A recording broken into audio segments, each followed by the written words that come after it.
출국 전에 이제 준비하셔야 될 몇 가지 있잖아요. 첫 번째로는 비행기 티켓을 끊으셔야 되죠. 그리고 보험을 드셔야 됩니다. 나는 건강에서 안 다친다라고 장담하시는 분이 계신데요. 그러다 다치시면 큰일 납니다. 캐나다 의료 비용들이 비싸기 때문에요. 미리 보험을 들고 가시는 게 나중에 장기적으로 도움이 되실 거예요. 그리고 국제 운전면허증, 외국에서 캐나다에서 운전하고 싶은 분들 계실 테고, 또 이것이 또 신분증이 될 수 있기 때문에요. 편리합니다. 가져가시면 편리해요. 그리고 국제 학생증이 있습니다.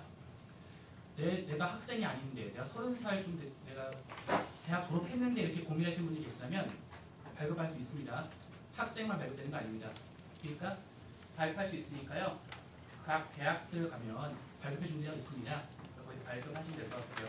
학생증이 있으면 교통비도 할인을 받을 수도 있고요. 또 영화관, 박물관들이 할인이 가능합니다. 경우에 따라서 50%도 되는 분들도 있으니까요. 이게 잘 챙기시면 될 것 같아요. 짐 뿌리기 합니다. 드디어 짐을 뿌리게 됩니다. 뿌리게 되는데 가방에 무슨 막 신라면 챙기시고 캔 챙기시고 이러시면 오산입니다. 다 가면 팝니다. 값 차이도 없어요. 근데 괜히 걱정하셔가지고 각종으로 다 챙기시는데 그러실 필요 없고요. 또한 개인 상비약도 좀 챙기시는 게 좋습니다. 또한 불필요한 짐빼기, 사냥용 칼, 야한 속옷은 있죠. 야한 속옷 굳이 챙겨가지 않아도 됩니다. 가서 사시면 되잖아요. 그러니까 챙겨가지 마시고요. 그리고 전자제품들도 이제 전력 주파수를 확인하셔야 됩니다. 캐나다 같은 경우에는 110V죠. 돼지코 미리 준비하셔가지고 될 것 같습니다. 또 한국 전통문화에 관련된 저렴한 기념품을 준비하시면 좋겠죠. 만났을 때 보여주면 한국이 이런 곳이다라고 생각하면 좋잖아요. 여러분들에게 보여준 그 패키지 안에 한옥이라는 패키지 보이시죠? 팜플 보이시죠? 그거 그냥 뜬금없이 드린 게 아니라요. 그거 가져가셔가지고 여기 사람들 보이세요? 우리나라 집이라고. 내 집이라고 될 것 같아요. 다음 가겠습니다. 초기 자본금 얘기를 해보겠습니다. 과연 얼마를 가져가야 내가 잘 살 수 있을까를 고민하신다면 그거는 상황이 다 다르겠죠. 개인 상황이 다 다른 가 될 겁니다. 그래도 최소한 초기 3개월 정도 생활할 수 있는 돈은 챙겨가시는 게 안전할 겁니다. 왜냐하면 가시면 핸드폰도 배송하셔야 되고 집도 구하셔야 되고 그렇지 않습니까? 또 식비 같은 것도 생각하셔야 되고 캐나다는 다행인 게 물가가 그렇게 비싸지 않은 곳입니다. 상대적으로 다른 나라에 비해서. 그렇기 때문에 식품이나 전자제품들은 오히려 저렴한 경우도 가끔 있거든요. 그러니까 모든 것들을 바리바리 싸들고 야 캐나다 비행기 타겠다라고 생각하실 필요는 없을 것 같습니다. 보이시죠? 초기 자본금 없이 나는 무일푼으로 들어가겠다 라고 하시면 안 되고요. 가가지고 어학연수 즐기시고 문화체험 하시려면 초기 정착 자본금이 어느 정도 필요한 건 사실입니다. 캐나다 대사관 측에서는 1,000만 원 정도로 생각을 하고 있는데요. 그거는 뭐 상황에 따라 다르겠죠. 더 쓰실 분은 더 가져가셔도 되고 없으시면은 깡으로 버티십시오. 다음 가겠습니다. 가시기 전에 캐나다가 어디 붙어 있는지는 아셔야죠. 그러니까 기본적인 정보들, 속박 이런 것들이 어떤 개념인지 오늘도 말씀을 드릴 거거든요. 저희가 드린 그 매뉴얼 찾아보면 기재가 되어 있습니다. 근데 한 번씩 읽어보시는 것도 나쁘지 않을 것 같습니다. 예방접종도 미리 마시는 게 좋아요. 가가지고 뜬금없이 아프면 몸이 고생하니까요. 또 가면 외롭습니다. 예방접종 꼭 마셔가지고 건강하게 다녀오시면 합니다. 넘어가겠습니다. 출입금 얘기를 한번 해보겠습니다. 자, 이거 외교통상부 해외 안전여행 사이트입니다. 영사라고 하는데요. 이거 기억해 주시는 게 좋습니다. 왜냐하면 여기 가시면은 각종 주의해야 할 사항들이 잘 기재가 되어 있거든요. 홈페이지 한 번쯤 방문해 보셔가지고 캐나다에서 문제가 생겼을 때 어디에 연락해야 될지 이런 것들이 중요하니까요. 미리 한번 가보시는 것도 좋을 것 같습니다. 그리고 외교통상부 홈페이지 가시면은 각종 국가별 정보를 얻을 수 있는데 캐나다에 관한 정보도 얻을 수 있습니다. 이제 캐나다에 비행기를 탔는데요. 탔을 경우에 캐나다 세관 신고서를 작성을 하셔야 됩니다. 모든 소지품에 대해서 정확히 기입하라고 되어 있습니다. 한두 개 빼먹었다가 나중에 잡히면 곤란하시겠죠. 그리고 낯선 사람이 나 힘드니까 물건 좀 들어줘 이럴 경우에는 안 들어주시는 게 원칙입니다. 내가 굉장히 착하기 때문에 들어주겠다고 생각하시면 오산입니다.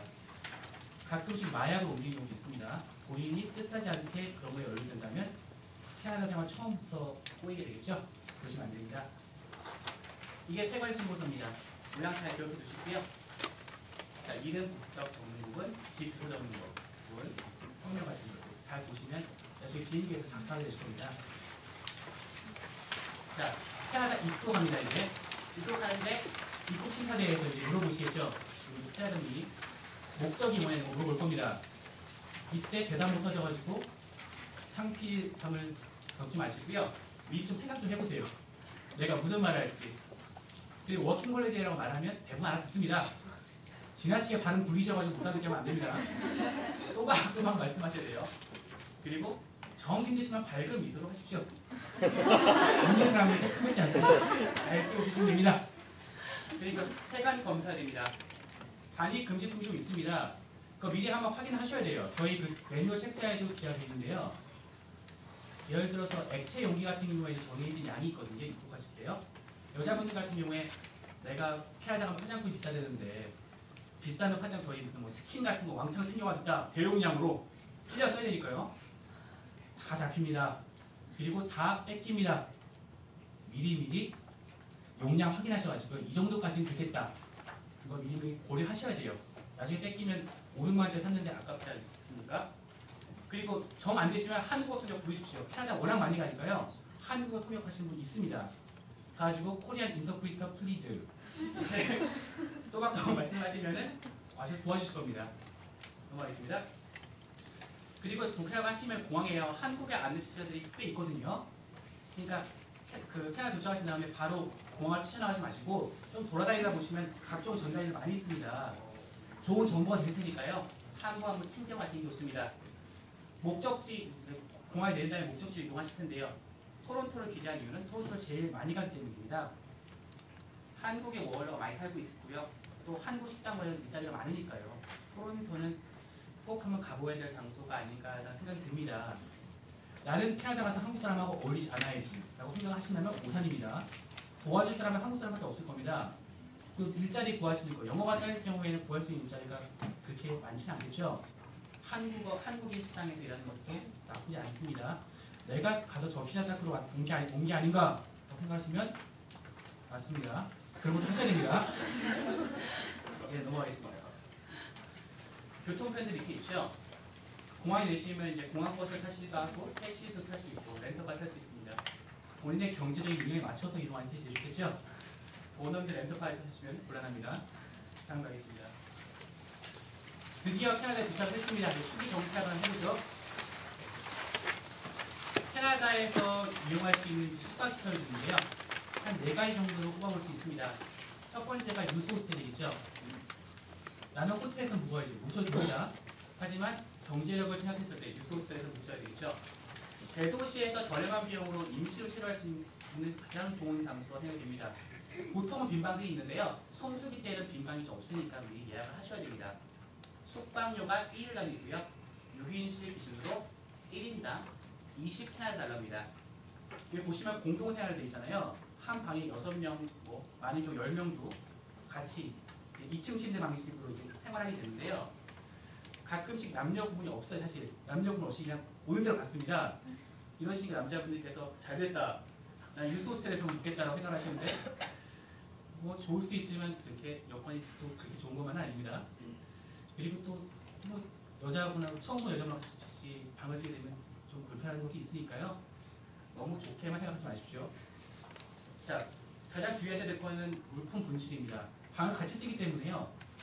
처음 보는 사람이 물건 집어가도 모르잖아요. 그렇죠? 정확히 잘 볼 때 챙겨주시고요. 가방이에요. 그리고 유스 호스텔의 경우에 따른 세이프티 박스라는 게 있습니다. 그러니까 개인 소지품을 보관할 수 있는 장소인데요. 잘 있는지 확인해 보시면 더욱더 편리하게 이용하실 수 있을 겁니다. 사진 한번 볼까요? 이게 유스 호스텔입니다. 아 정말 지저분하다 생각을 하실 수도 있는데요. 청소 안 하는 곳이니까 다 이렇게 하고 생각하실 필요는 없습니다. 다음 가죠. 홈스테이입니다.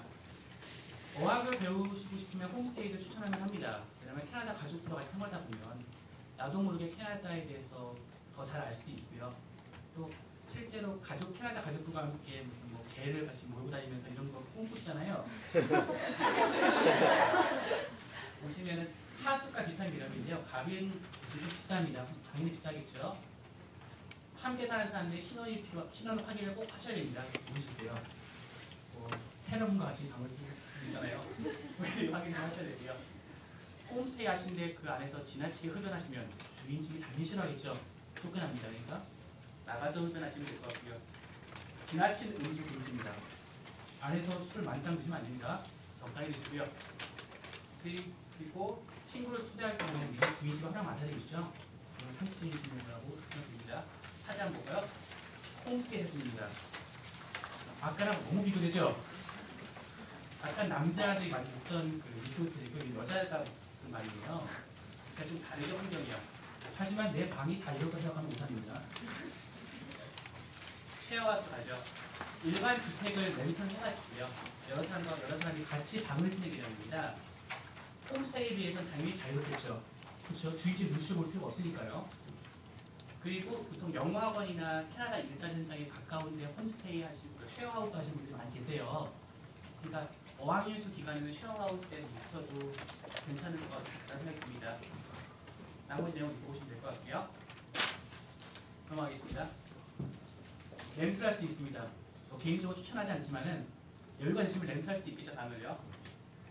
예상 비용 보이시지만 벌써 좀 있죠, 그렇죠. 어떤 분들은 내가 렌트를 해가지고 내가 쉐어하우스를 하겠다. 내가 렌트해서 한국 사람들이 방 같이 쓰겠다고 하시는 분들이 계시는데요. 거의 불가능합니다. 푼돈 아끼시려고 렌트비 다 날리실 수 있으니까요. 렌트는 가능한 한 좀 안 하시는 게 나을 것 같아요. 환전 얘기드리겠습니다. 환전은 가능한 한 한국에서 하시는 것이 가장 좋습니다. 현지에서는 수수료나 환율 때문에 손해볼 수 있는 경우가 있거든요. 그러니까 미리 환전해 두시는 게 좋고요. 캐나다 가시면 이제 은행 계좌도 개설을 하셔야 되는데 보시면은 신분증 지정하시고 돈 그리고 주소와 연락처를 가지고 은행에 가서 개설하시면 됩니다. 캐나다 은행들이 지금 나열되어 있는데요. 보통 로얄뱅크나 TD 캐나다 트러스트 많이 쓰십니다. 가셔서 통장 개설하는 거 의외로 어렵지 않습니다. 혼자 하실 수 있으니까요. 캐나다 입국 하신 다음에 한 일주일 내로 하시는 게 제일 좋다고 생각해요. 사실. 주의사항이 있습니다. 카드와 비밀번호를 잘 보관하시라는 것은 상식이겠죠. 그렇죠. 우리나라도 그러니까요. 2번에서요. 가급적 담이나 인적이 드문 곳에서 현금 인출기 시에 주의가 필요하다고 되어 있습니다.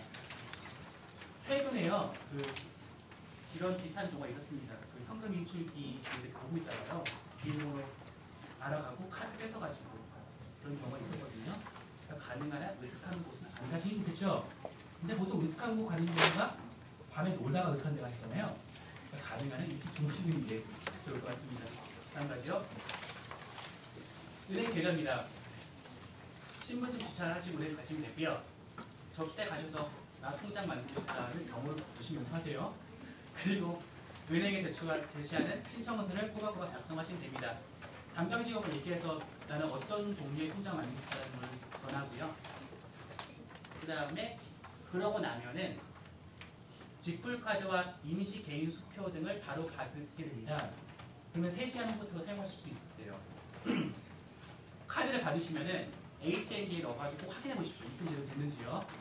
애써 통장 만들었는데 돈 안 들어갔을 경우에 그러자는 영어 딸리는데 가서 싸우실 겁니까? 힘드시겠죠? 이게 확인해 보시고 바로 조치를 취하시면 좋겠습니다. 휴대전화입니다. 핸드폰 한국에서 계속 갖고 있었는데 캐나다에 안 갖고 계시면 불편하시겠죠? 그리고 부모님들한테 연락하실 수 필요합니다. 휴대전화는 보통 원슬리 플랜, 프리페이드 보시면 됩니다. 원슬리 플랜은요, 여러분이 지금 사용하시는 핸드폰 시스템이에요. 그러니까 한 달에 쓰시고 그렇죠? 무슨 정액제로 가입하시잖아요. 그게 원슬리 플랜이면 프리페이드는요, 공중전화 카드 같은 개념 생각하시면 됩니다. 그러니까 예를 들어 내가 3만 원만큼 통화를 하겠다. 그러면 그런 약정을 들으셔가지고 꼬박꼬박 쓰는 타입입니다. 원슬리 플랜이 당연히 그렇게 혜택이 많겠죠. 정상적인 고객이 되는 거니까요. 프리페이드는 혜택은 좀 적긴 한데 그래도 월급이 가장 많이 쓰는 게 프리페이드입니다. 그러니까 미리 알고 계시면 좋겠습니다. 캐나다의 휴대전화를 사용하실 때는요, 상대방에게 걸려오는 전화도 요구해 도와줍니다. 그러니까 친구가 전화통화를 길게 끊을 것 같으면 재빨리 끊는 게 낫겠죠, 그렇죠? 계란만 통하는 게 아닐까요? 미리 알고 계시면 좋겠습니다.